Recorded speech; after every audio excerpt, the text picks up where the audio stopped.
আপনার জীবনের শ্রেষ্ঠতম রাত্রি, আপনার জীবনের সকল ভুল ভ্রান্তি মুছে ফেলার রাত্রি আপনারই দ্বার প্রান্তে।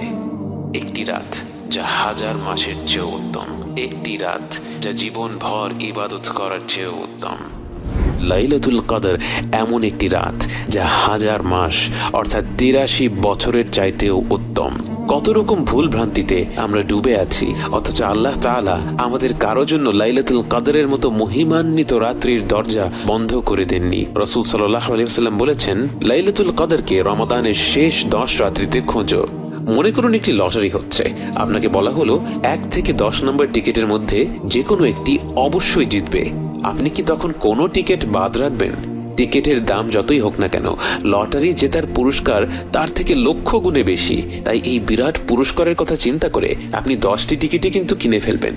অতএব আমাদের উচিত শেষ 10 রাত্রির প্রতিটি রাতে আমাদের শতভাগ প্রচেষ্টাটা করা। তার পাশাপাশি হয়তো যেই রাত্রিগুলির কথা বিশেষভাবে এসেছে, যেমন 27-এর রাত এবং বেজোড় রাতগুলো, সেই রাত্রিগুলিতে আমরা বাড়তি কিছু আমল করতে পারি। কিন্তু অবশ্যই অন্যান্য রাত্রিগুলিতে, বিশেষ করে 27-এর পরের রাত্রিগুলিতে যখন খতম তারাবি শেষ হয়ে যায়, তখন যেন আমরা আমাদের ইবাদত কোনোভাবেই কমিয়ে না দেই।